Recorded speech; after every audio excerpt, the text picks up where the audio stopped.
Hello, everybody. This is a very exciting panel we have for you today. It's Why Are Dragons So Beloved in Fantasy? And we have an amazing bunch of panelists. So if we could have everybody introduce themselves. I guess starting with Ryan. Go ahead. Sweet, yeah. So I'm Ryan. I was not prepared. I'm on a panel, but I'm still not prepared. My name is Ryan Cahill, or you can say Cahill. I think Americans and anyone in the UK likes to say Cahill. And honestly, if you buy my books, I really don't care how you pronounce it. I am the author of The Bound and the Broken, which is an epic fantasy series with dragons and all classic fantasy vibes in a modern narrative. And that's basically me. Who wants to go next? Oh, I can. Okay. Or I can defer. I'll defer to You're going to have to fight it out. Melinda, go ahead. Oh, Ryan. Anthony, go ahead. Just speak somebody over go. me. Hi, I'm Anthony Ryan, author of various fantasy series. The most pertinent one to this discussion is the Draconis Memoria, which is about dragons in a post-industrial world. Okay, and hi, I'm ML Spencer, and I'm author of the Riven World series, Dragon Mage, and the Renwar Saga. Hi, Christopher Paolini. I wrote Eragon and sequels, as well as a couple of sci-fi books, and I love dragons. Dragons are pretty cool. And I'm Beth Tabler with Grimdark Magazine and Before We Go blog. And the first question I have for you guys is, why do you think dragons are so important in fantasy? The first question is a massive question. Yes. We'll just talk about this for the whole time. 5 words, go. It might just my opinion. It might be because they've always been there. They predate modern fantasy by thousands of years. There's very few cultures around the world that don't have some kind of dragon myth. The Incas had a form of a dragon myth.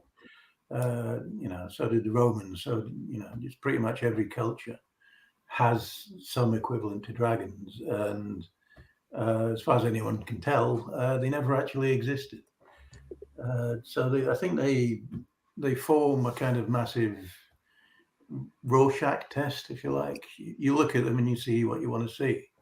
They can be wise or they can be wild. They can be ferocious or they can be compassionate.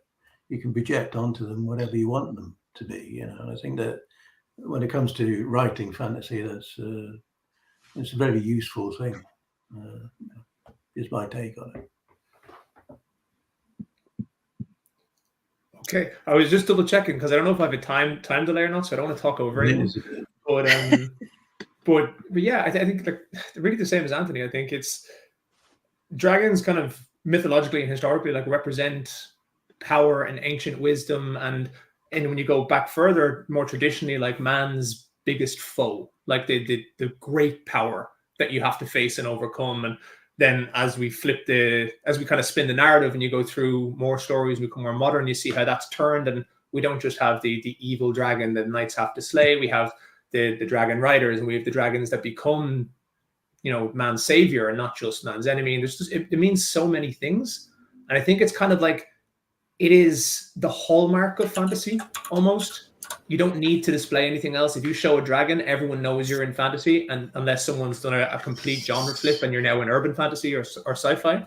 Mm. But it really is. It's just that marker. You put a dragon in something, you know what you're doing. Jen, welcome to the chat. Hi. This I think is the first time I've ever been late to one of these ever. I am so sorry. We forgive you. No problem at all. I had it in my notes, 6:30. So, Well, would you like to introduce yourself? Hi. I am Jenn Lyons. I'm the author of the 5-book epic fantasy series, A Chorus of Dragons. And I have another book coming out in July called The Sky on Fire, which is also about dragons. And I am obsessed with dragons. So you are in the right place. Yeah, there seem to be some dragon lovers here. Indeed. There are 4 just behind me. I've got a couple of paintings of them here in the office as well. My answers would be very similar, and I would say that in mythology, dragons are often linked to the creation and the destruction of the world itself, which there aren't too many shared mythological creatures you see commonly that have that connotation. And so that gives dragons an enormous mythological weight. And, you know, you could be writing a romance set in New York City and you have a dragon show up and everyone just goes like, oh, things just got real. And plus, you know, large animals are inherently interesting. That just from an evolutionary standpoint, we pay attention to large animals. We find them, we attach a lot of weight to that, to no pun intended. Dinosaurs are, you know, interesting. I mean, how many little kids just love dinosaurs? And dragons are kind of like cooler versions of dinosaurs. A lot of them can fly. A lot of them can breathe fire. Some of them can talk. And if you're really lucky enough to have one as a friend, they can eat anyone you don't like. So as far as I'm concerned, that's about as good as it gets. You know, and the thing is, we're still telling stories about dragons in so many ways. I mean, Godzilla is a modern dragon in many ways and is a modern dragon story. So I cannot really think of too many mythological creatures that would have the same weight from a narrative and dramatic standpoint. And that just drew me in as a reader as a kid, and it continues to appeal to me as a writer as an adult. You hit it with the dragon bones. I always thought that the universal dragon myth came about because dragon bones are all over the world, and human beings seek to understand things that they don't see, you know. So they made up mythologies about this great big beast that they, you know, dug up. You also made me think of the line, like, name one film that you don't make better by adding in the line, and then dragons appeared. Like, can you imagine The Notebook when they kiss and then a dragon just torches everything? Totally Titanic. You know, and you could argue that even a film like Alien, that the alien is a form of a dragon. There's even a bit of Beowulf in the Alien film. You know, there's Beowulf lurking around the outside of the campfire, waiting to pick you off into the darkness. 100%. Not Beowulf, Grendel. Yeah. I see dragons as the epitome of the mystical. But more than that, I think that they serve a purpose of, you know, the author can basically project anything they want into the dragon, because dragons obviously don't exist. So we can make them fulfill whatever epic place in our story that needs to be filled, and project ourselves even into the dragon. Yeah, I can see that. Coming off that, which dragon in literature do you find to be the most impactful as an influencer on stories that came after it? Well, I mean, we can all just probably start with Smaug, but I had a feeling you were going to say that. I mean, as a kid, I was raised in a my stepfather was Assyrian, so I grew up on a lot of mythology. So for me, before it was Smaug, it was Tiamat that was the most impactful, you know, personally. But in terms of society, Smaug. It all just depends on where you live and where you're raised. That's true. I'm raised in Ireland. I'm raised in that area of Europe. And if you're raised in America, you're going to have. Well, tokens. absolutely. That's why it's an interesting question, because everybody 100%. has different upbringings, different stories. I grew up on Anne McCaffrey. Anne McCaffrey was huge. Yeah. I mean, historically, you'd have to put in for St. George and the dragon from, you know, Beowulf, Jormungandr from, you know, the Midgard serpent from Norse mythology, Tiamat, and of course, then there's all the Asian dragons as well. So there are definitely, you know, and all of those influenced the authors that have influenced us. You know, Anne McCaffrey and the Dragonheart films. The Dragonheart films are like when I was a kid. Ursula Le Guin, Wizard of Earthsea. Ursula Le Guin was huge for me. Yeah, absolutely. Let's not forget Dragon Slayer as well. Yes, Vermithrax Jordan. You remembered it. I wrote it down because I couldn't remember. The never-ending Great story. dragon. I was going to say story, but I wouldn't inflict that on anybody.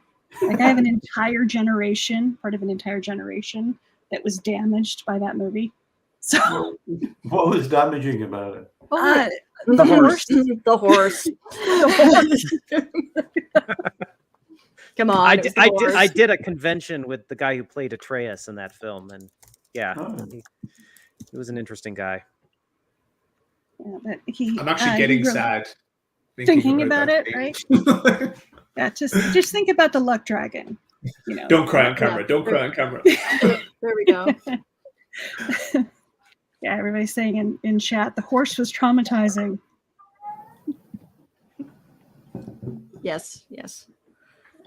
Very much traumatizing. Oh my God.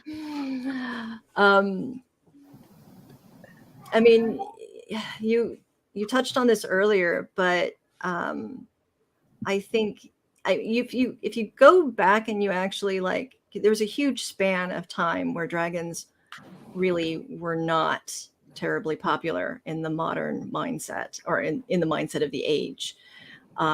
They were a thing of, you had some statues of, like you said, George and the Dragon, and you had, some myth stuff, but it wasn't like a big popular thing. And then dinosaurs were discovered. Mm-hmm. And right after dinosaurs are discovered, you start seeing dragons popping up in literature again as popular stories. Mm-hmm. So it's not hard to make that connection of suddenly we were really into this idea of big giant lizards. And we've pretty much never lost it. I would absolutely agree about the Godzilla as a dragon. Godzilla is just a radioactive. There is a shift recently, which is really cool to see, that I can almost completely credit to Fourth Wing. I know a lot of people were giving out about Fourth Wing, and I think Fourth Wing is amazing. There's so many people I know who said, "Hey, I started reading Fourth Wing, and then I wanted some more dragons, and then I read this book and this book and this book." And I know when I was growing up, you didn't bring like a dragon fantasy book on the bus to school or anything, because as soon as someone saw what you were reading, it was like, "Oh, nerd!" And now everyone loves them. It's just become massive. My wife has no fantasy bones in her body whatsoever, and she's already talking about them. She's like, "Oh my God, there's this new book that's out, and apparently it's dragons and it's amazing." And I was just like, "Oh, my sweet summer child." I guess we should touch on Dungeons and Dragons, shouldn't we? Oh, we absolutely should. Yeah. Speaking of things that I bought when I was a kid because there was a dragon on the cover. Yeah. So, because one of the box sets had a dragon on the cover, and that's literally why I bought it. I mean, I feel like we've lived through, at least if some of our readers are possibly, many of our readers haven't done this, but having watched the popularity of fantasy explode since the 90s, the mid 90s, shall we say, our culture is completely transformed. The rise of the geek culture and the nerd culture. And I attribute a lot of that to the fact that film and television can now show the things that previously were the sole domain of authors. And, I remember fantasy books being, they were there, but it just wasn't on the same level. And all of a sudden Harry Potter comes, and then the Lord of the Rings films, and then the Harry Potter films. Huge. And then, of course, there's there's Eragon, and there's Twilight, and there's Hunger Games, and films, and then television shows. And then the Marvel shows as well, which I would lump into fantasy in a lot of cases. I mean, that has brought in so many readers and so many fans to the genre. And there's so many more people writing in fantasy these days, and so many different types of dragons and explorations of those myths. And it's pretty awesome to see. I mean, it's hard to convey to maybe a younger reader the difference in scale between now and 20 years ago, 25 years ago. Oh, I remember when just writing fantasy was looked down on so derogatorily. It was almost like, that metaphor for teaching, those who can do, those who can't teach. It was almost like those who can write science fiction and those who can't write fantasy. I mean, that's at least the way it felt when I was growing up. Now it actually has, such a following, as it does have its own I guess, status on par with science fiction. Yeah. No, 100%. I went back to Ireland recently, and I know even it's just genre fiction in Ireland, it's still a little bit behind.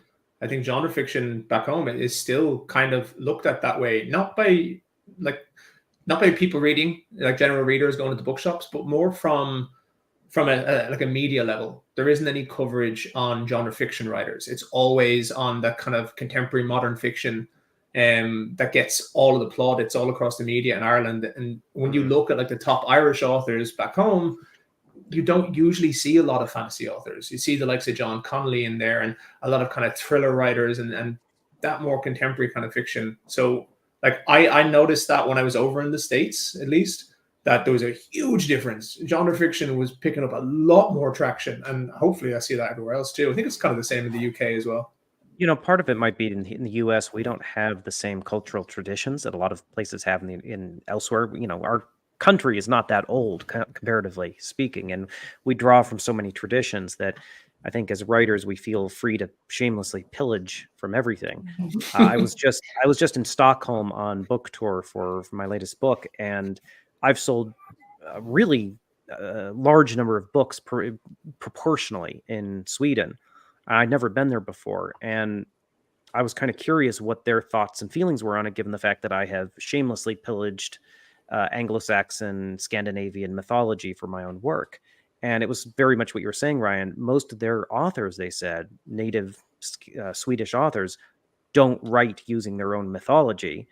They go into the more literary veins, and they import and translate other authors who are writing about Scandinavian mythology, and they enjoy it immensely, but it doesn't seem to be a homegrown thing for them, which is rather odd, I think. I think it can. I've noticed it. Like I know since in the last year or so, I've started selling more translation rights, and I'm noticing myself, as just a personal observation, what it seems to be is because there are so many people who have English as a first language in the world, books written in English are propelling faster, and they're just a little bit ahead on that level of it. Whereas when you go to like in Italy and France and Germany and a lot of the native writers, they're still doing what a lot of that genre area is still in that contemporary modern fiction, the literary fiction. And that's why you're getting a lot of translations coming in from authors all across the world into those languages. That's what I've noticed recently. And especially talking to a few friends that I have, you're seeing a lot more fantasy authors getting approached for Italian translations, Czech translations, Polish translations, because they're trying to get this injection.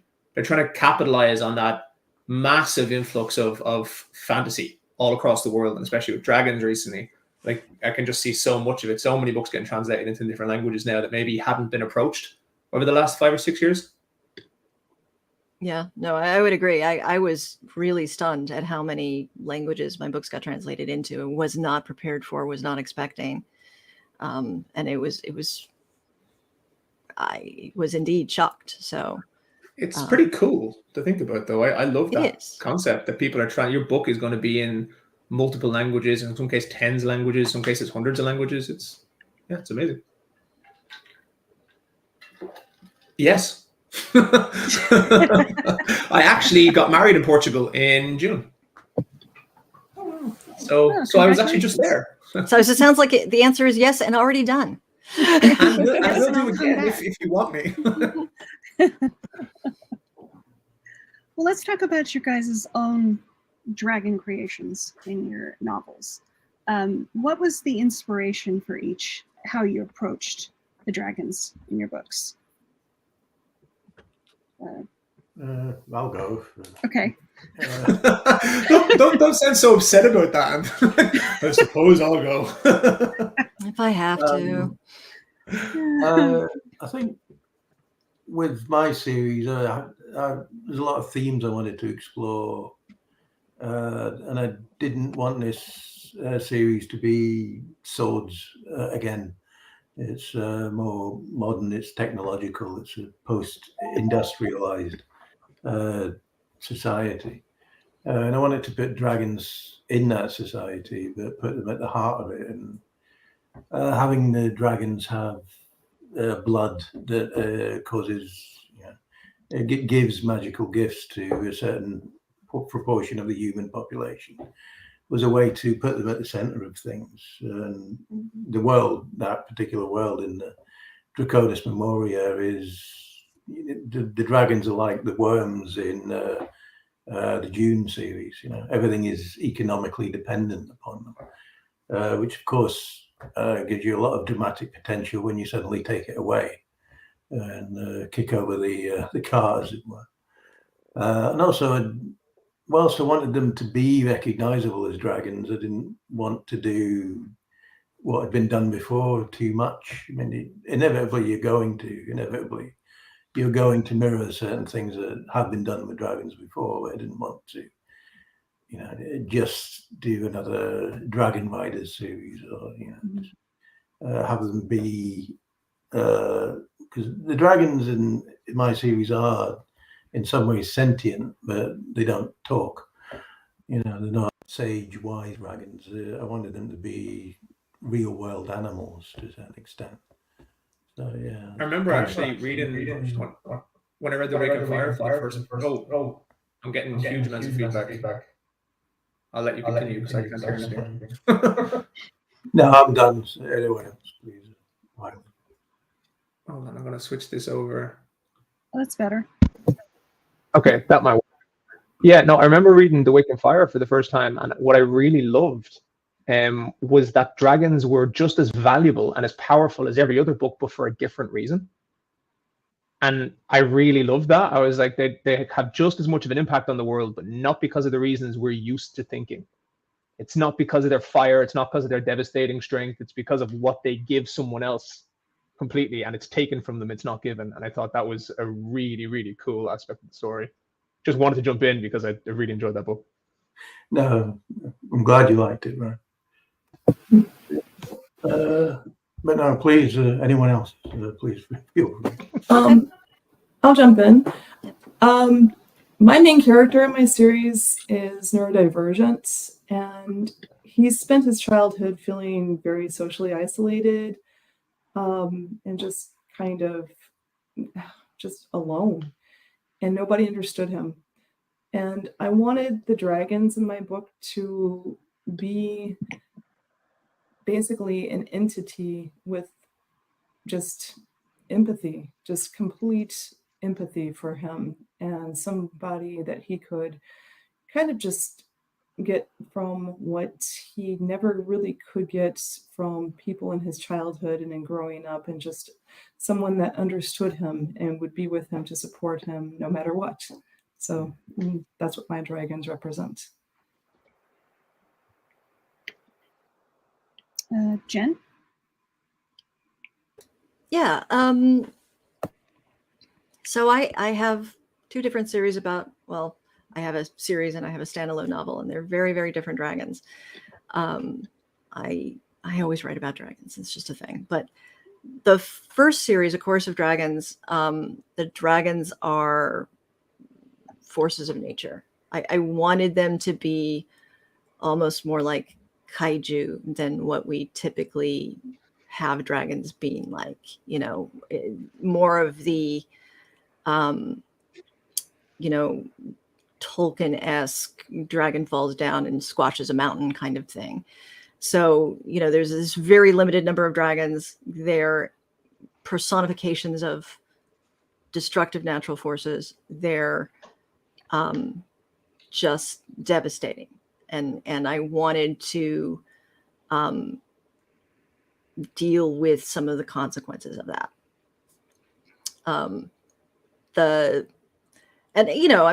That series, it's deep. There's a lot of stuff going on. There was a lot of influences. I very much did. So much of that series is influenced by Dungeons and Dragons. I wanted the dragons to not be. That was really important, that the dragons not be D&D dragons. But then for The Sky on Fire, the inspiration for that book, which is just a solo standalone one, was a couple years back. There was a Twitter conversation that was going around, and somebody was like, if you could rewrite any book, and make it your own, what would it be? And to me, the answer was just an immediate popped in my head was Dragon Riders of Pern. But of course, you can't rewrite somebody else's book. It's just like, well, okay, but what about this idea of, core idea of humans ending up on an alien planet with dragons? Well, that would be something interesting. Well, what about humans ending up on an alien planet with dragons, and the dragons are not scaled puppies like the dragons on Dragon Riders of Pern? What if they were actually fully intelligent and in charge because they're more powerful? And I'm like, okay, well, that's a story that could get interesting, because that's a story that can get very dark. And it did, because but I had a lot of fun doing that with a society where the humans are not in charge, and it's not centered on the idea of human authority. So that was a lot of fun to write. It sounds like it. Christopher? Well, for me, I mean, it was a whole mess of fantasy that I read. Lord of the Rings, of course, with Smaug. The Pit Dragon trilogy by Jane Yolen. Dragon Singer was the first Anne McCaffrey book I read, and that got me into the Dragon Riders of Pern series. I still have a soft spot for Dragon Singer. The Wizard of Earthsea series, Raymond Feist's Magician series, as well as I think the Elenium series by David Eddings. A lot of others, Beowulf, of course, Tad Williams' Memory, Sorrow, and Thorn, which has some really impressively dangerous dragons in it. And all of that kind of swirling around in my head, and I wanted to write about dragons in a way that kind of combined a lot of elements in a way that, like, I like this, and I like this piece, and I like this piece, but I kind of wanted all these different pieces in one type of dragon, and no one had quite done it exactly the way I wanted. And I was specifically inspired by a YA book called Jeremy Thatcher Dragon Hatcher by Bruce Coville, which is a delightful book. And it's about a young man in the real world who goes into an antique shop and buys a stone that ends up hatching a dragon. And I just love that idea so much of finding a dragon egg. I was like, well, what sort of a world would a dragon come from? And I knew I wanted, the sort of bond between rider and dragon that Anne McCaffrey had, but I wanted the intelligence of the dragons that you find elsewhere, and the language and the magic. And I wanted sparkly scales because that, I don't know, just seemed like dragons are fabulous creatures and they ought to have sparkly scales. That's the fun thing about writing your own books. You can make them exactly the way you want to make them. And hopefully then that appeals to the audience as well.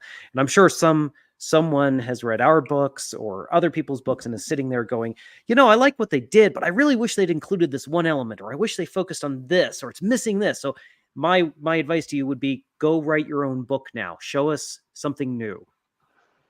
That was probably one of the first things that I thought when I started writing. I was like, wow, this is pretty cool. It's like sitting here going, yeah, but I would change this, and I can change it.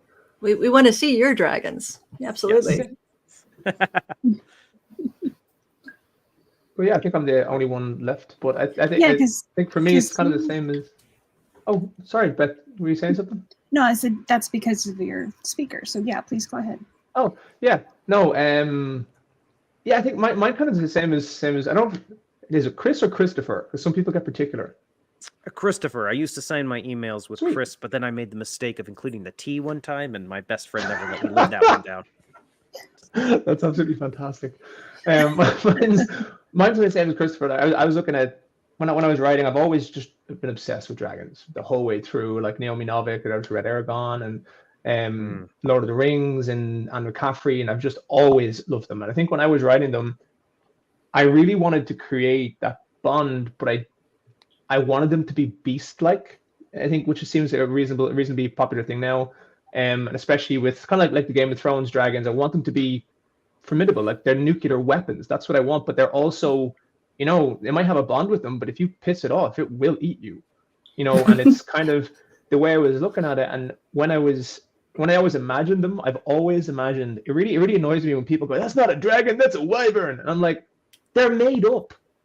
Like, you go to different cultures and dragons are 200 feet long snakes with claws, and sometimes they have feathers, and they can have whatever they want. So I specifically put dragons and wyverns in my book and gave them distinct differences, but the same anatomical breakdown of limbs. But I've always liked that. I think I really wanted it to feel like the dragons could be real. So when someone visualized them, it's easier to visualize their movements. And so it kind of went the same tack when I'm thinking about George R. R. Martin as well. When he was writing them, he was saying how anatomically that's how they would develop if they were real. Because anatomically in the real world, we don't actually have creatures that developed with 4 walking limbs and 2 winged limbs. And what I loved is I went back and I say a lot of people have probably seen this, but the movie Reign of Fire. So if you haven't seen it, you need to watch it. It's amazing. And it actually holds up to this day, despite the massive increases in CGI. But what I love is when you watch that and when you watch House of the Dragon, for the first time, the dragon's movements don't seem awkward. They seem real. You can see how that creature could exist. And that was very much what I wanted to do. I wanted to kind of make them as realistic as I could so that you can imagine it. And I think it came from, I was listening to Writing Excuses one time, and Mary Robinette Kowal, she gave this amazing piece. She's actually, I think, of the pieces of advice, writing advice I have, she's responsible for about 90% of them. But she gave an amazing kind of piece of advice. And it was, if you want to explain how a winged horse flies, all you have to do is explain how you put the saddle on. And it was the best piece of advice I think I've ever gotten for writing, because it's the simplicity. It gives someone something they're familiar with, and they don't need to know how it flies.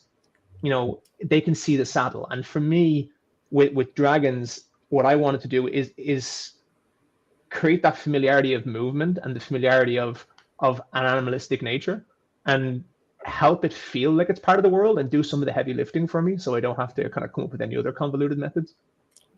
Okay, wait a minute. Question for everyone: 4 legs or 2? 4 legs. 4 legs. And in point of fact, I made all of the wildlife on the planet in my next book hexapodal because of George R. R. Martin. Excellent. Just precisely because of George R. R. Martin. This is the biggest fuck you I can find, and so I'm going to use it. Actually, I got this for Christmas. Oh, my parents got it for Brilliant. me. I was so stressed out too. last year. I said I had no more fucks to give, so they got me a jar of fucks. But that's me, right? Yeah. Like, I respect every author's right to say this is what a dragon is in my books. I have labeled this a dragon, and therefore it is a dragon. I respect that completely. Oh, I read 1 million books with dragons of 4 legs. I love them all. I think they're amazing. I was writing, this is the dragon I want. Right. Won't stop me from enjoying all the other ones. So you want a wyvern?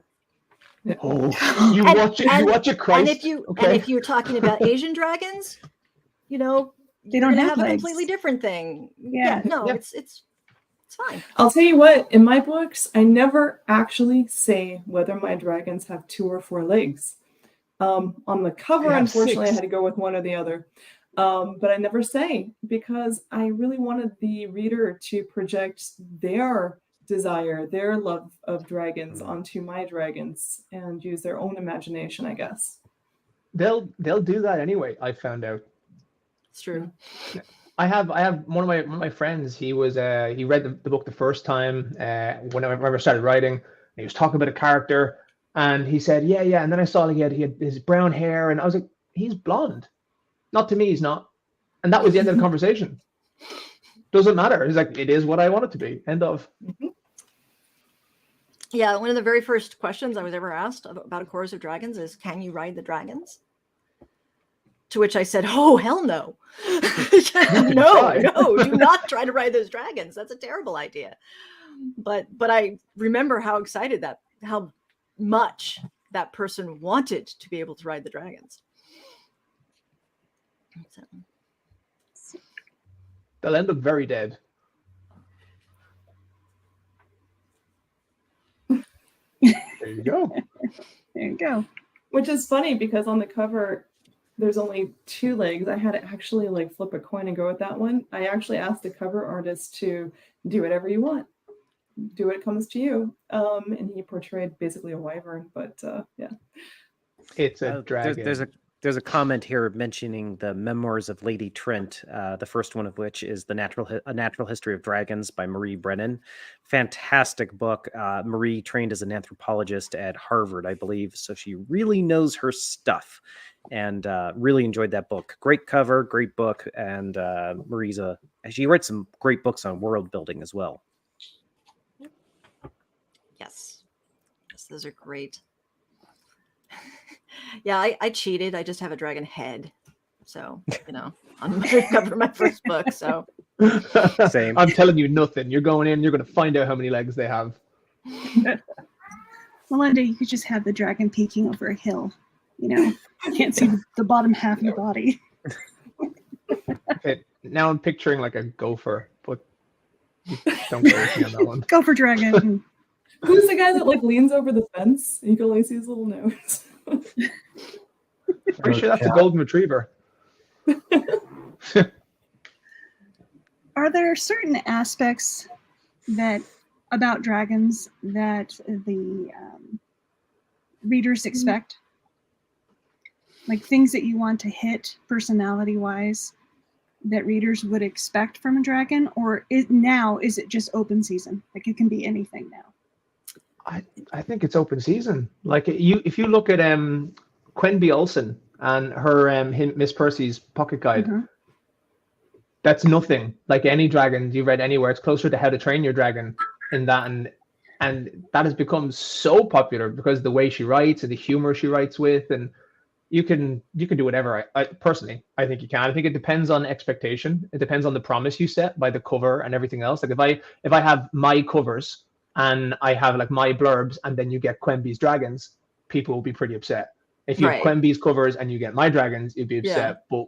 But once you set the right promise, I think that's, like we said at the very start, that's the malleability of dragons that I think really captures that essence of fantasy. They can be what you want them to be, as long as you have fun. Dealing with Dragons is a great series too. I think you're right, but I'd also argue that the dragons that are going to last are probably the ones that are still tap into a little bit of that mythic power. And some of the dragons that I don't really appeal to me are the ones that have more of a modern flavor or just are kind of there for a joke. And I'm like, it's like, okay, it can be fun, but are people really going to pay attention to this a couple of decades down the road? Probably not. I think as a genre, I think I'm definitely with you. I think there's a reason why they have such longevity, and it is that mystic ancient familiarity we're used to. But I also think when you look at stuff like How to Train Your Dragon, like I don't think that's going to go out of fashion in 20 years. I think I'm going to show my kids those films because I love them. Yeah, I don't ever go, these are the dragons that I want in my books, but I really enjoyed that different take. I don't think it'll become like this everlasting genre like the classic dragons we're used to. But I think there'll always be little pieces of media that come out with it that are just solid gems. But we all want to fly a dragon. I mean, that's just facts. No, I was actually taken very aback. One of the early beta readers for The Sky on Fire came back to me and said, I don't understand. Why would this thing happen? Weren't they bonded wasn't the dragon bonded when it was born? And I just went, no. And nowhere did I say that, anything like that. That's never, but that is such a precedent because of Anne McCaffrey and Naomi Novik and all of these other stories in which a dragon gets bonded to in the egg with its writer that they just assumed that was going to be a thing. Yeah, it's actually now become an expectation flip to not do that. It's become like a tenet of the genre. Tenet of dragon writer genre is a bond. Right. And then you have to do a complete expectation flip in order to get around that, which is it's interesting how that's happened. Yeah. Because it was just one of those things was not prepared for that assumption. And then I was like, oh, well, I'm glad this came up now because I can address it. But yeah. Anyone else? Melinda, you're muted. I was muting myself because my cat's trying to get through the door and is incessantly meowing. But no, readers are very opinionated about the type of dragon that they want. Like literally some will get furious if they want a four-legged dragon and it's a wyvern, or backwards.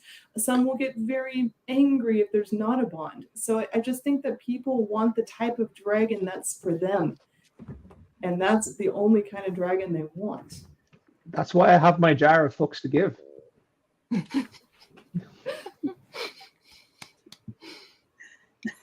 So touching on that, are there other aspects about dragon physiology that are contentious aside from the 2-leg or 4-leg? Is there anything with the wings or anything else that comes up for discussion often? It's so I think weird. that, oh, sorry. Go ahead. I was gonna say, I think the big one is whether or not they can speak. Sentience or sapience versus non-sapience. Like Anne McCaffrey's dragons don't talk. The ones from Game of Thrones don't.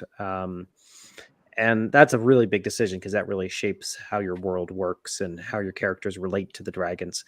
I think there's a appeal to having a dragon that acts like a force of nature, the bestial, apocalyptic dragon in a sense, the one that represents, famine and plague and, sort of the Godzilla approach. But at the same time, if you read Grendel by John Gardner, which is a retelling of Beowulf, where the dragon is essentially an evil philosopher in some ways and incredibly intelligent, that's another very appealing approach from a writing standpoint. Ryan, I'd love to hear from you as well on this. Yeah, no, it's crazy. That's actually probably the only other one I'd pick, because it's just whether you have a dragon talk or not, and how you have them talk or communicate, whether it's by telepathy or speaking, completely shifts the reader's perception of the tone of your book. So just don't have them talking with their lizardy lips trying to make our just don't do that. That I will die on that hill. I will die with you. I will die. We're on that hill together. It's fine. Right there. That's the thing, is if they do, I think Smaug is probably the only one who kind of gets away with it. And I'm sure there's someone who will be able to bring up other examples. But a lot of the time, if you have a dragon verbally communicate, your book will be slotted straight into YA. Like whether it should be or not, a reader usually will then go, oh, okay. And I'm sure there's examples where that's not the case, but it's something I know just from talking to some of my readers when this conversation has come up before. That's kind of what they'd expect. It's like a genre expectation. In YA, the dragons talk. Oh, well, now, I'm pretty dragons can talk in other ones, but sorry, go ahead, Jen. Oh no, I was just saying, I'm pretty sure my books have been slotted into YA because I'm a woman. Oh no, there's 100 reasons people slot people into YA. They've never tried to slot the books into YA because the dragons talk.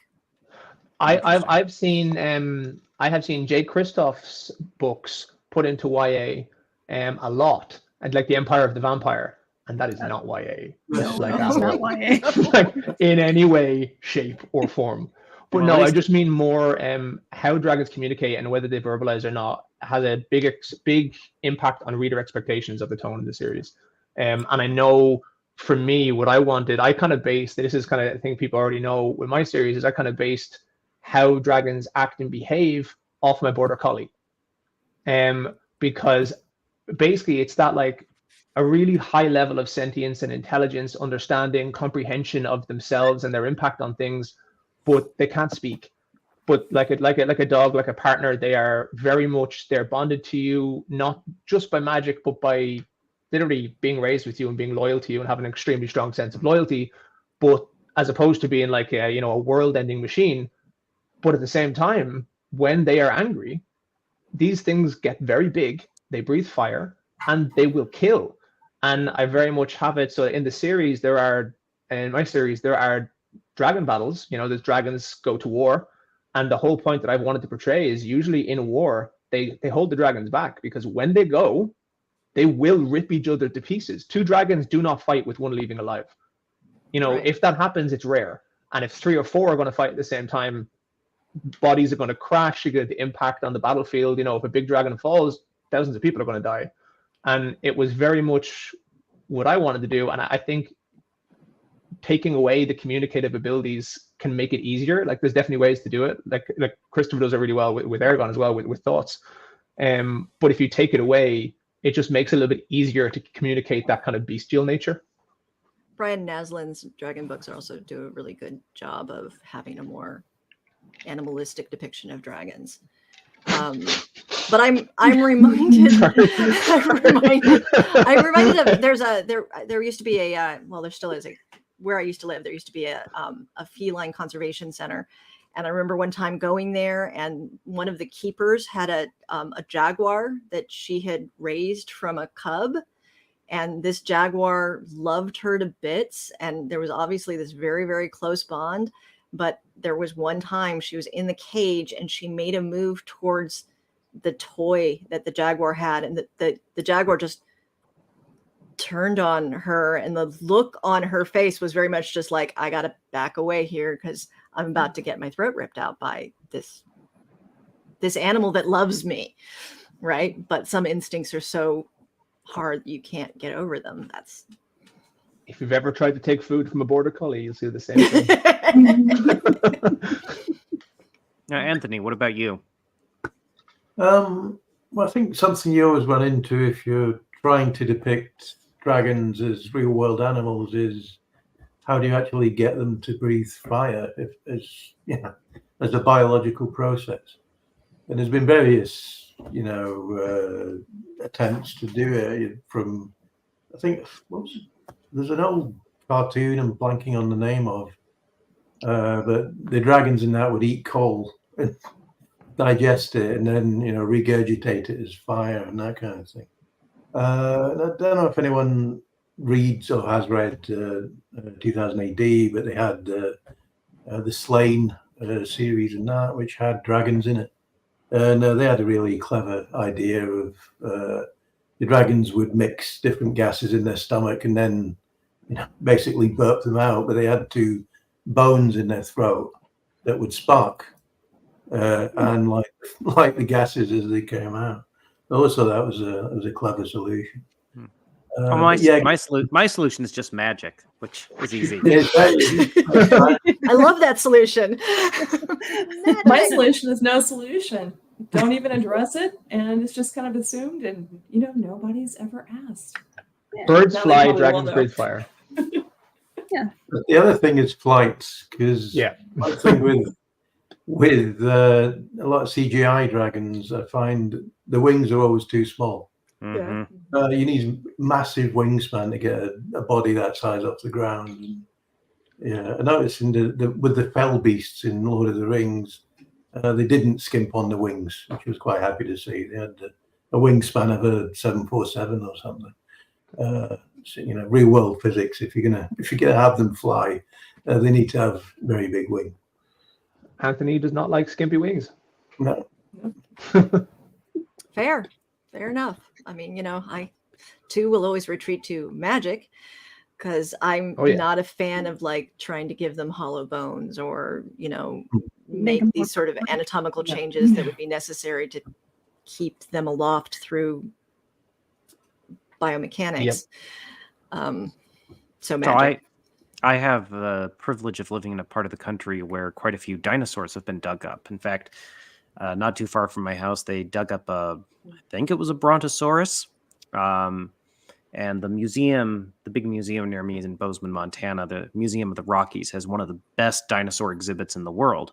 And the paleontologist Jack Horner actually worked in conjunction with that museum for many years. And I got to have a sort of behind the scenes tour with him one time, and he showed me these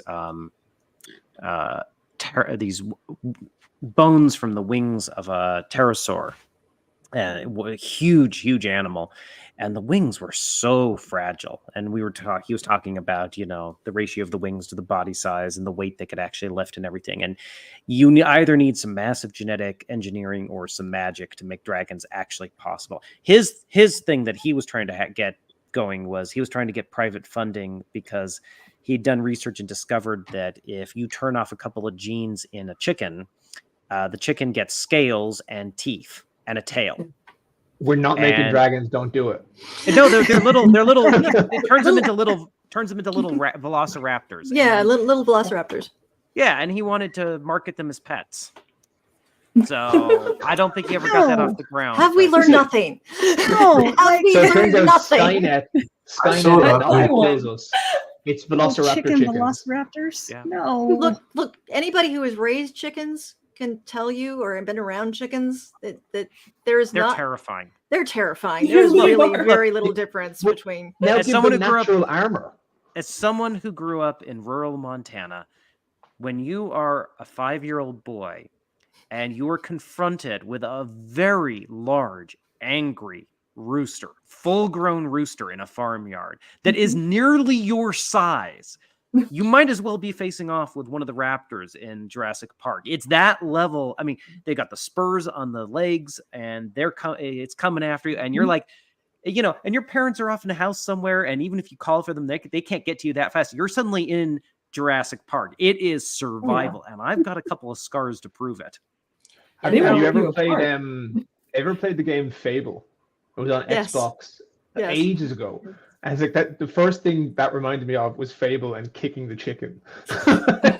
This is growing up. It's like I wear steel cap boots and not for construction. Yeah, no. When I first heard the whole thing about, you know, chickens are dinosaurs, I went, yeah, okay, sure, accepted without question. I have some trauma. Can we please from not give them geese. scales? I believe that.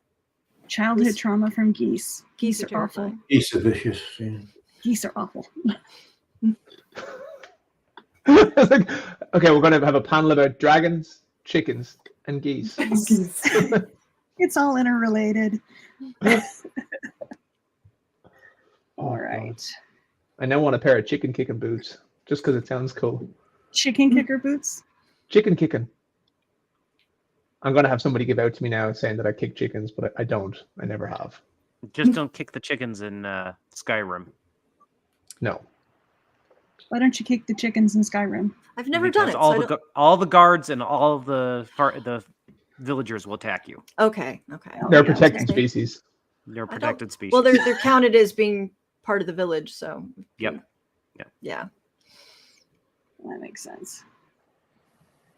Actually, I had a question on like how would you make a dragon ecologically feasible?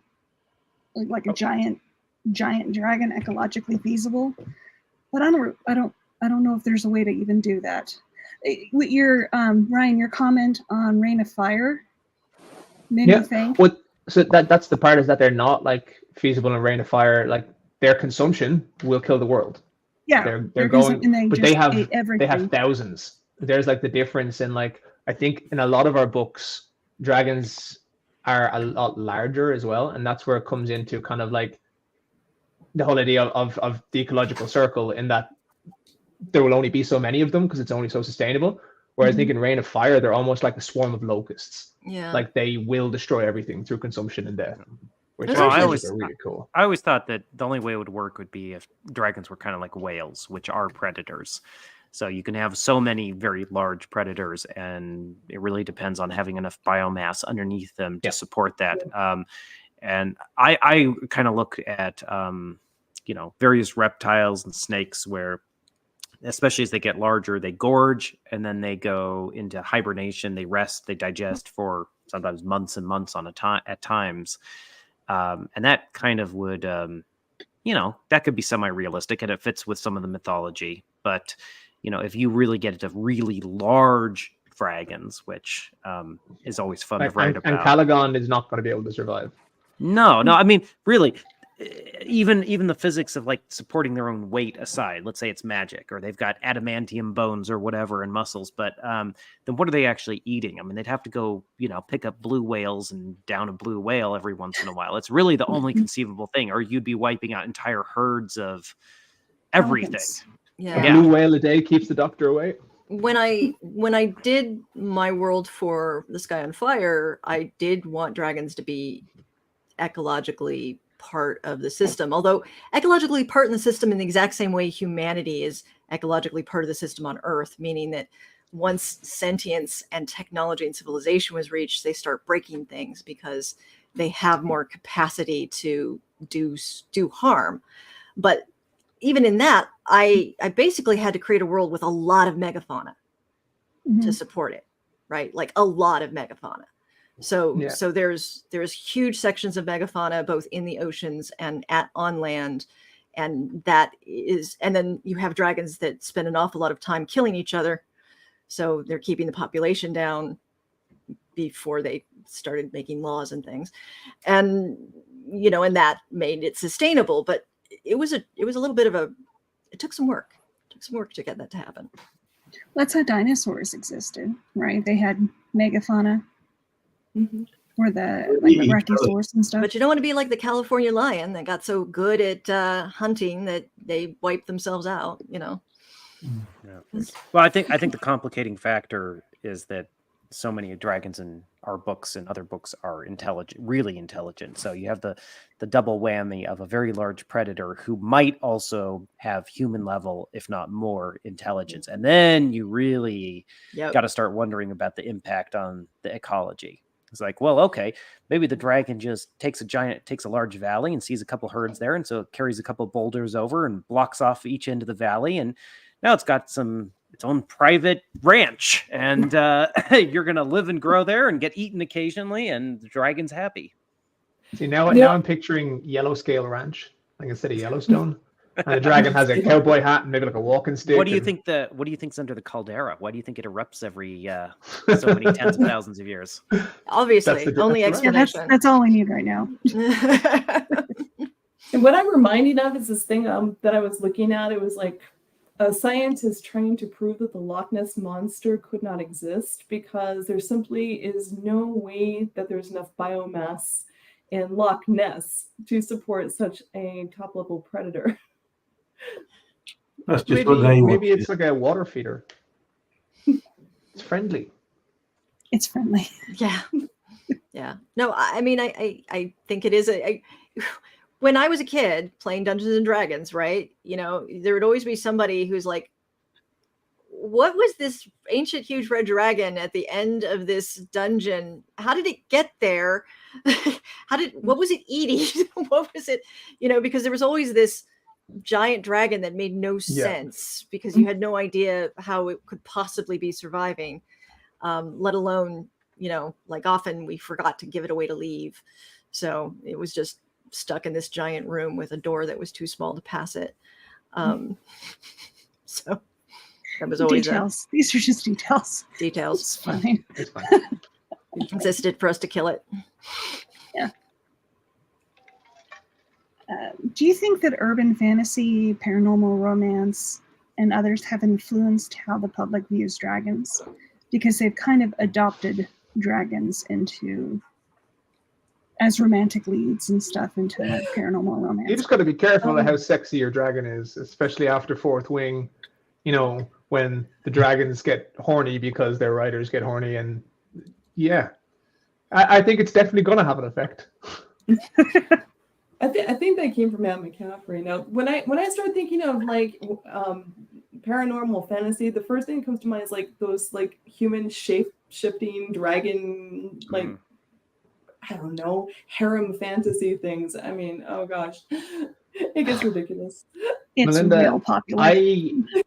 Like a shape-shifting dragon romance sex book kept me off the top spot in Amazon for quite a while. And it was I wasn't happy about it. In classic fantasy. It wasn't an adult book, but Seraphina by Rachel Hartman is a shape-shifting dragon book, which is quite lovely, actually.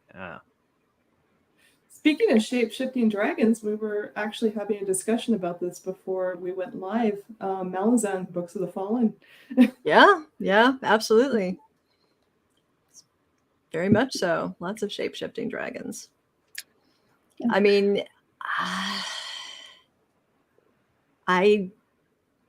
people are going to like what they want to like. Not for me to judge. That is the answer we need to stick with and move forward with. Just leave it there. You know, people always have into their the laws of things. thermodynamics and conservation of energy and mass. It's just Magic. it's all good. I noticed how none of us are talking about the dragon from Shrek, so let's leave it at that. No, not going to.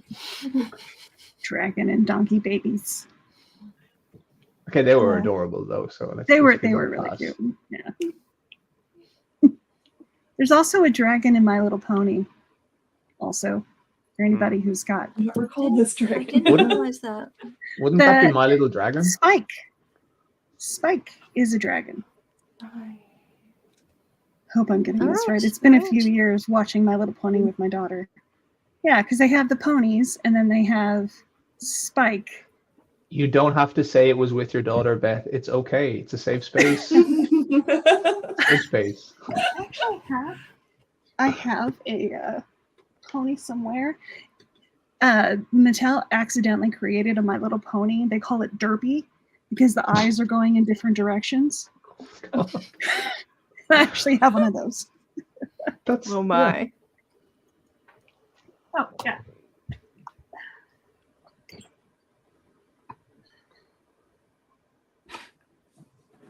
Oh, God. That was so worth seeing. Okay. Nice little segue. Okay. So what are your favorite dragons? I love them all. I love them all. Okay, speaking of shape changing, but shape changing the other way, Maleficent will always have a place in my heart. Mm. Oh, That's yeah. a very good point. Yeah. She will always have a place in my heart. Yeah. And that was, by the way, how I knew I was going to keep. I was going to marry my husband. Was he for a present for a birthday? He got me one of the cells from Beauty and the Beast, where she's turning into the dragon. And Did like, you stop okay. yourself from saying that's how I figured out I was going to keep my husband? I was going to let him stay. I'm going to marry him. because I'm going to keep him. I always loved the villains in Disney more than the princesses and stuff. I love Maleficent and Ursula. I mean, I love them all. You know, I have a particular fondness for the dragons in Robin Hobb's Live Ship Traders and the Dragon Keepers. yeah. I like the way she did the life cycle of the dragons in that, where they start out aquatic and they eventually go into these shells and morph into flying dragons. Yeah, so that was a great idea. The dragons in Barbara Hambly's Dragon's Bane, I've always really loved. It's funny you mentioned that. I have that to read for the very first time. I just picked that up. I was a favorite of mine for a very long time. And of course I, bought it because it had a dragon on the cover. Not only just a dragon on the cover, but a dragon on the cover painted by Michael Whalen. So done deal, right? Like, had to get it. Yep, that's why I got it too. Exactly that same reason. But the first fantasy book I ever bought was actually The Ruby Knight by David Eddings, because it had a dragon-like humanoid dragon scaly monster on the cover. I was like, I have to read this. But I really loved the dragons in The Hero and the Crown and the Blue Sword by Robin McKinley. Yeah. Robin McKinley. Yeah. Robin does not get talked about as much these days because she hasn't been super active in the fantasy realm for a long time. But her fantasy is really, really well done. Oh, so good. Yeah, but I loved so many. I mean, Anne McCaffrey's dragons, Ursula K. Le Guin's, Tad Williams, and of course, The Hobbit, Smaug. It's all good stuff. All good stuff. What was the dragon in Mauer in the Blue Sword? I don't remember. It's been too long since I read read it. That was a badass dragon. It was. That was a dragon so badass that killing that dragon did not solve the problem that dragon caused. Yeah, and there was a price to pay for enough. killing the. There was a price to pay for killing the dragon, which I quite liked. Yeah. No, I loved that dragon.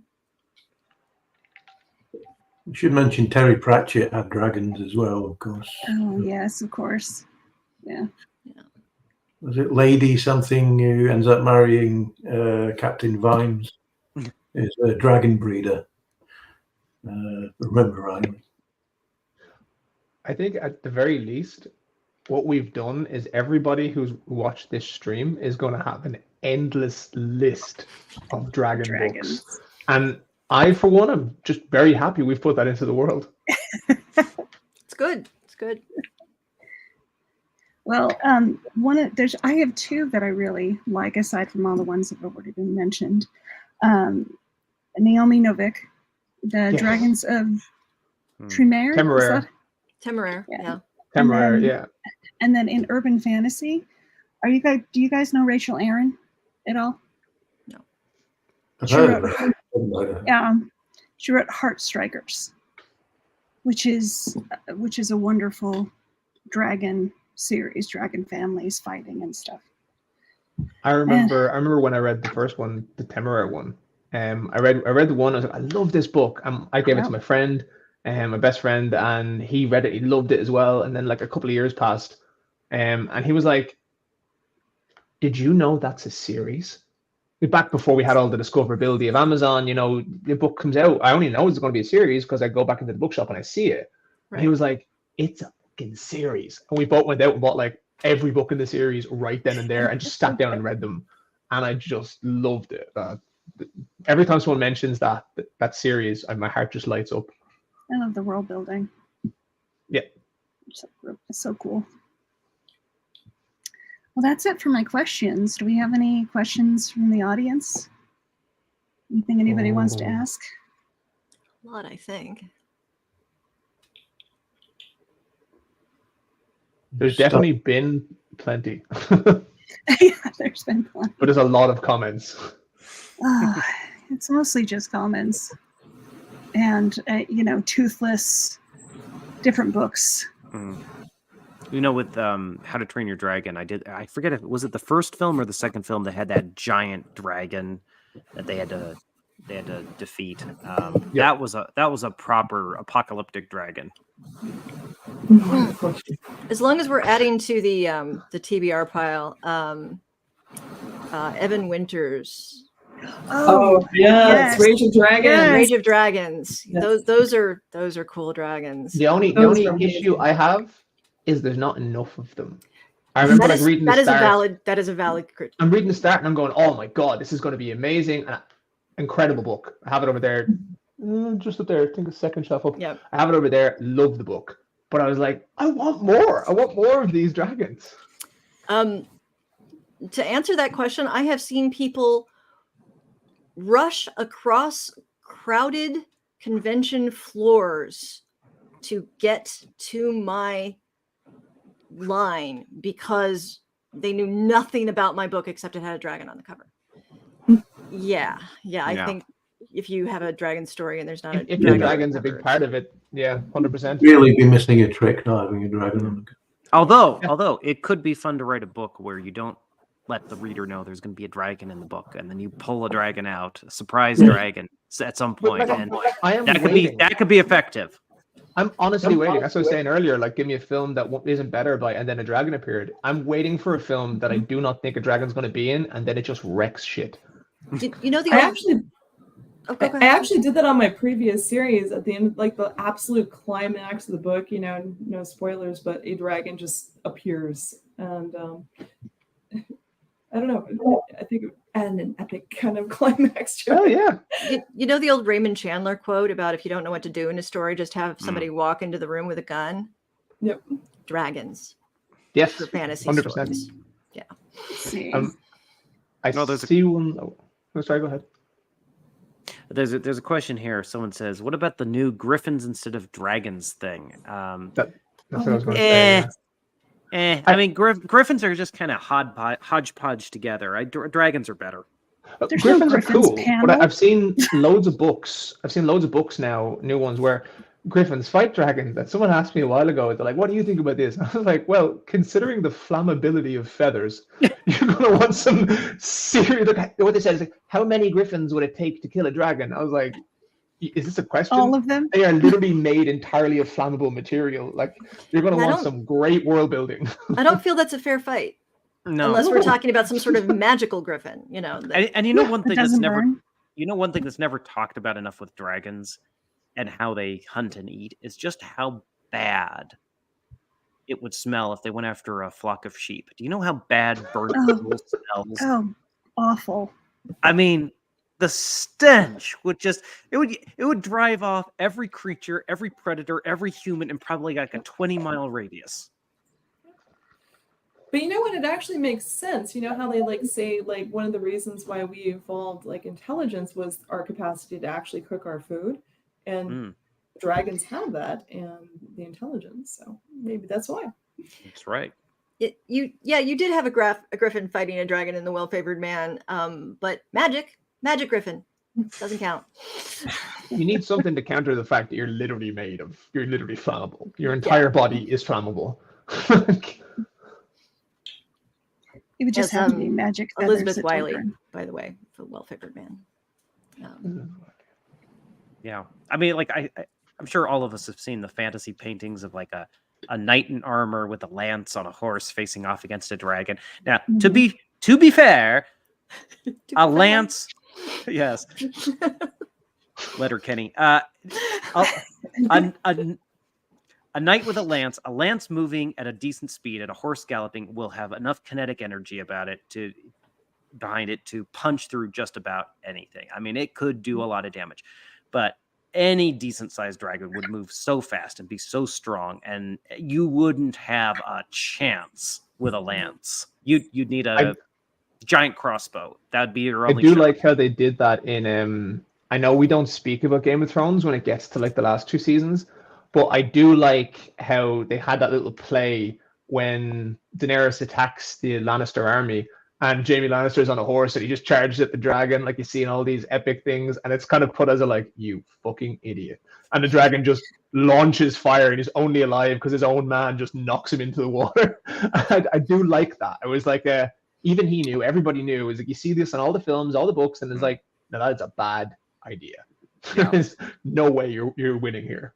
I mean, I've had the chance to be up close with a grizzly bear that was not hostile, and an unarmored human, even an armored human, has almost no chance against a fully grown grizzly bear. And then you go to the size of a dragon, intelligence of a dragon. I mean, until you get to projectile weapons, you have no chance. This might be off topic, but I kind of want to hear how you got face to face with a grizzly bear that wasn't aggressive. I have a friend of mine by the name of Casey Anderson who lives here in the Valley, and he does various nature programs for the Discovery Channel and National Geographic and elsewhere. And he had a grizzly bear named Brutus that he had raised and he cared for and was planning on spending the rest of his life with, essentially, along with his family, of course. Brutus did lots of commercials and other stuff, and so I got to go to Casey's house, and they had Brutus there, and got to meet him up close. But Brutus, there's things in America that just don't exist anywhere else in the world. Unless you're in Russia. Not happen in Ireland. Unfortunately, Brutus passed away unexpectedly a few years ago, which was very sad. But we also have a bear sanctuary near here where they keep grizzly bears who are hostile or orphaned, and they're kept in a safe environment, and so you can go see them up close. And I was talking about it this morning. I saw this not even fully grown grizzly casually tossing around an entire tree trunk, and not a small tree trunk, just like like a martial artist, just spinning it around the neck, spinning it through the air. And I mean, that sort of strength is, you pair that with human level intelligence, you ain't got a chance. Yeah. Oh my God. I'm not sure I understand the first part of that question. What are your thoughts on dragons' choices being on the sides of good and evil? Could you elaborate a little bit on what you mean by that? Do you mean? Yeah, I'm not sure what the is the question on, do we like the morality of dragons, or dragons having the sentience to make the choices and understand the morality of those choices? I'm not entirely sure. Maybe the question is dragons not being entirely all evil or not being all good, but both. Yeah, both. Both. Well, I mean, it's just like any other characters. You don't want to stereotype an entire species if you can help it, and it depends on the individual character. And if anyone's played Skyrim, most of the dragons are your enemies, but then you get Parthenax, and you have to decide whether or not to kill them. And anyone who does, I think, is making a mistake. So there. And I agree. Yeah, we might not agree on wyverns, but we agree on that. I mean, the dragons in my first series are. It's not a race; it's a curse. So they're they're actually people that have been cursed. So because of that, and because of the manner in which the reasons for which they were cursed, they tend to be more on the what people would widely view as evil side of things. But even then, there's shades of gray to it. And then, of course, a matter of perspective. Yeah. And then this next book, it is a race and they're intelligent. So the morality is all over the place, because of course it is. Corey just expanded again. He said, like, thoughts on what makes a dragon's choices. Is it the bond or is it their nature? And I think that very much depends on the series that you're writing. Like, Yeah. I know in mine, one thing I really like is when you have like the dragon rider trope. One thing that I always like seeing is we all know what a human gets or any creature gets when they bond with a dragon. They get a fucking dragon. Okay. But why would a dragon create that bond? You know, why would they do it? Like, I love when that question gets answered. And so, like, is it the bond? Is it their nature? It's something that's really fun to play with. Like, I know in my series, it's kind of explained that, you know, the bond was created the gods took the fire from dragons because they were too rageful and they killed everything and they were too destructive. And the bond is what they need to get their fire back. And they need that to get their fire back. And then the hope is that the person they're bonded to will help to temper their rage. Unless that person also has a lot of rage. And in that case, they kind of have a great time. But I personally, because I've seen it done different ways, where basically the dragon is like a shadow personality-wise of the person they're bonded to. But it can be really interesting when you kind of see them as two distinct characters, whether they talk or not, whether, like, because if a person makes a choice, the dragon won't just back it because of the bond. You know, that's where the morality comes in, the dragon understanding what it's doing is right or wrong, which I think would be really cool. Yeah. In The Sky on Fire, the dragons, they're same. I actually went into it with that same idea. What do the dragons get out of it? And in that case, when dragons use magic, it is for them inherently corrupting, and it'll eventually drive them insane. But having a bond with a human helps temper that. And then it's also safe for humans to use magic in ways that it's not safe for dragons to use magic. So it's very advantageous for a dragon to have a bond with a human. It doesn't have to be a willing bond. It doesn't have to be a pleasant bond. It doesn't have to be a consensual bond. So the relationship between dragons and humans is very often not, it's almost more like the idea of sacrificing a virgin to your local dragon than it is this sort of happy relationship. So, you know, dragons have a very controlling, possessive, obsessive nature when it comes to their riders. And it's often not good. It's often it's a very unhappy, unpleasant thing. Not just their riders, but also their writers. But yeah, you know, that same such a bad pun. But that same idea of you know, so the morality of how you treat your writer is also an expression of the dragon's morality, right? Do they treat them like they're actual beings with rights, or do they treat them as quasi-slaves? Again, it comes back to, for me, the border collie. They're exactly the same. My border collie treat me as a slave half the time. But I think that is the way I look at it in mine, is that, like, you have that loyalty, that inherent loyalty from bonding with a creature, with anything. But, you know, if you betray that loyalty, betray that trust, they're going to mess around with you. Like, they're not just going to go along with everything you say. But that's mine. I've seen it done loads of different ways. I can just imagine your border collie like, take me for a walk, bitch, or something. No, I shit you not. Okay, that dog was too smart, and also a little bit grumpy. I walked in one day, and no joke, she had jumped on the counter and she'd bitten the handle of a 9-inch kitchen knife and was walking around the kitchen with the blade out. How do you get that knife back? You can't grab it. I was in full panic mode. I was like, what do I do? The dog's going to knife me or herself, or I can't grab it. That was that was a torturous experience. Take a video. The last thing Put I'm it doing on when my Reddit. dog picks up a chef's knife. What are you gonna do? The handle is take a video. That'd be a good meme. Oh man. The other end is that cat from the one meme where chef's knife's being pointed at a cat. Well, I think for me, having the humans, not just humans, but other species bond with the dragons was essentially a way to keep the dragons from getting wiped out, because dragons are such a huge threat that if you imagine in the real world, we don't suffer giant predators to be constantly predating and disrupting our world. We remove that threat, and especially if there's magic involved, the ability to remove that threat gets even bigger. So in a way, I viewed the bond between rider and dragon as essentially self-preservation on the for the dragons, if not the other species as well. Without some sort of symbiotic relationship, coexistence becomes very, very difficult. That or the dragons have to be smart enough to just essentially remove themselves from the world and live off in the far off places. But that gets really difficult when you start considering how much they need to eat. And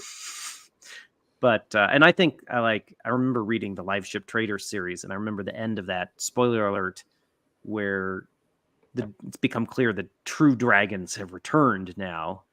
And it really was kind of an oh crap moment, because you start thinking about what that actually means for there to be dragons in the world again. It's, kind of like Reign of Fire. Oh, I gotta watch that movie again. Yeah, I was thinking the same it's a thing. bad movie. It is a bad movie, But it's a good bad movie. Bad movie. But Yeah. also, have you ever gone back and looked at the cast? Yeah. Oh yeah. Christian Bale, Matthew McConaughey. Yeah, it's quite Matthew the cast. McConaughey, Jared right? Butler as well. I am still, yeah. however, I really went into that expecting to see a lot more dragons versus jets.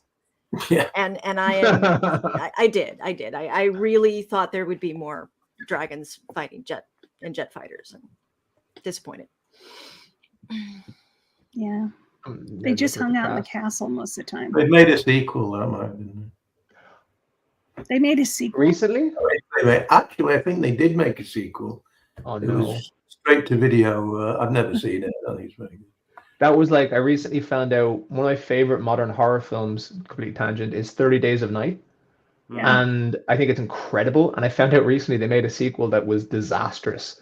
And I can't understand how it could be disastrous when the first was so good. What was it, 30 days of, was it 20 Days of Day or something? No, it was, I need to look it up now. I can see it. I can see them doing that, No, I could see how they did a sequel, but it was terrible.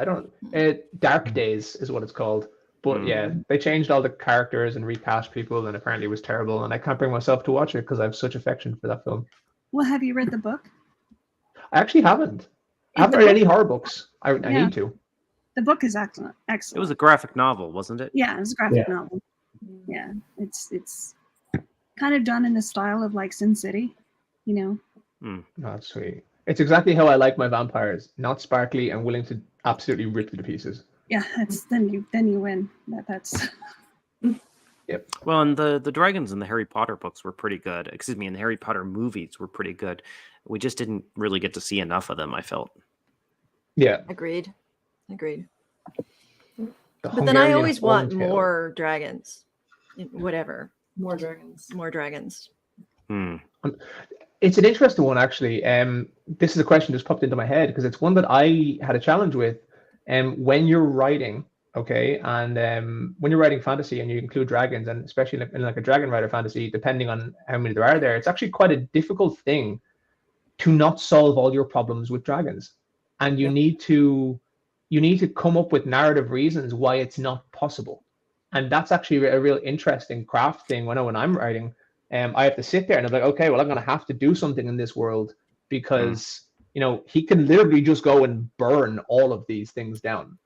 He has a dragon. He can kind of also, even from a travel perspective, it can kind of destroy some of the obstacles. It can make the natural evolution of that story would be much quicker because he could just fly everywhere.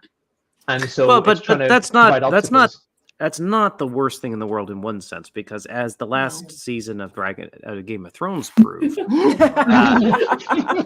one cares about travel times, and so you can just skip the travel. No, I think it can be great. It can be great. I mean, I think the solution to that is you focus on the problems that dragons present, which balances out the advantages. And of course, people are smart, whether we're talking about humans or elves or dwarves or any other invented species.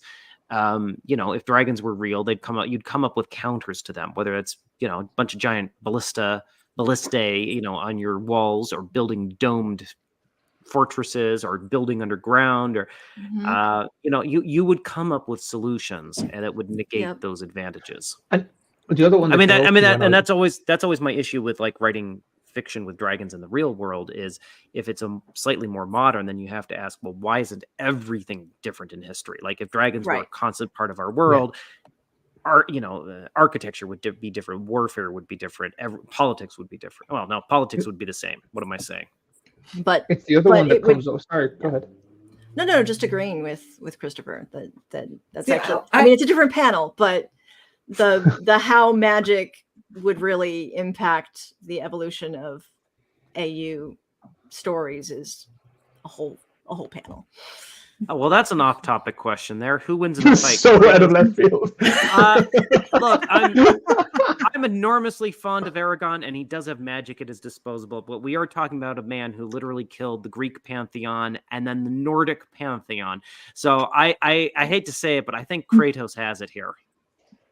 I thought that was a nice place to end. Assumption. I thought that was a nice place to end for us. Not to mention that technically his son becomes the Midgard serpent. So, Yeah. It's like, who would win in the fight? Eragon or Anne McCaffrey? Not the dragons, the author.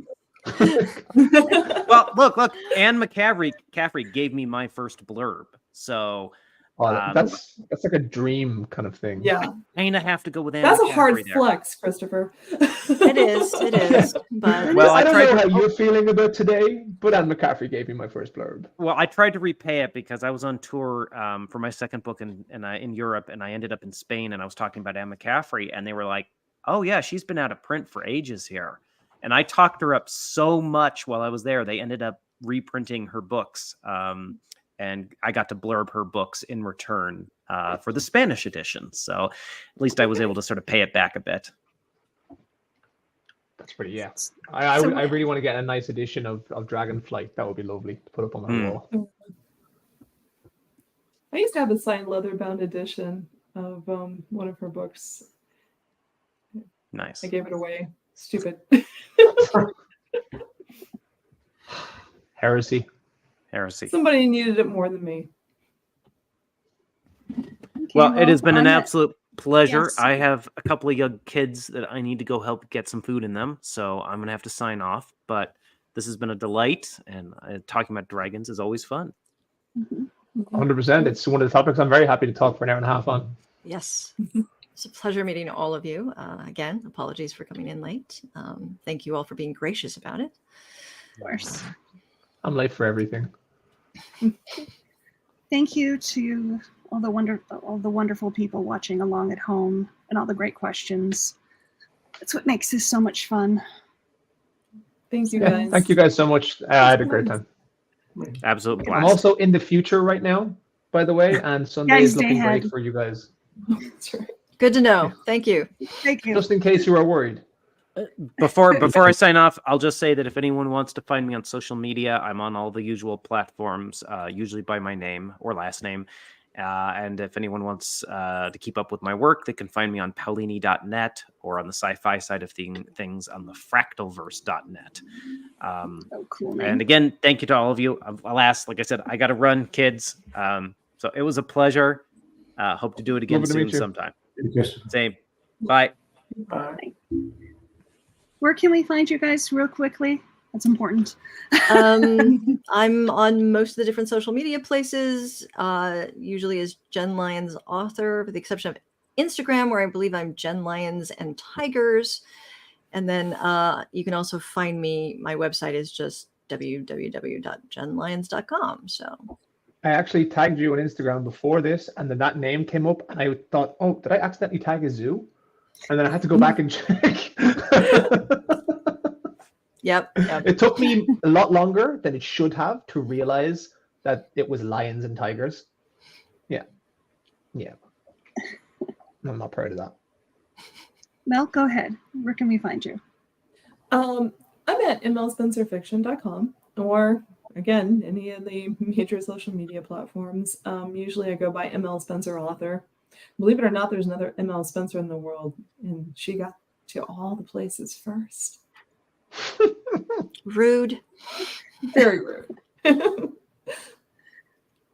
Anthony, what about you? I'm at anthonyryan.net is my website. I'm still on the site, formerly known as Twitter for now, writer_Anthony. How long it'll last there, I don't know. And just to please my publisher, is The Waking Fire. Oh, yeah. Good and even bad bookshops. Ryan, what about you? Yeah, best place is probably just my website, just ryancalauthor.com. All my social media links are there. Everything's there. And yeah, also, if you want to try the series out and you haven't read any of my writing yet, my novella, prequel novella, is free on the website in ebook form, so you can just grab that. And then if you think it's shit, you don't have to pay any money for my books, which is great. And if you do, you can buy one. And I'm Beth Tabler, and you can find me on Twitter and pretty much any other social media. Also Grimdark Magazine and Before We Go blog. So thank you very much for coming, and have a good day. Here's everyone.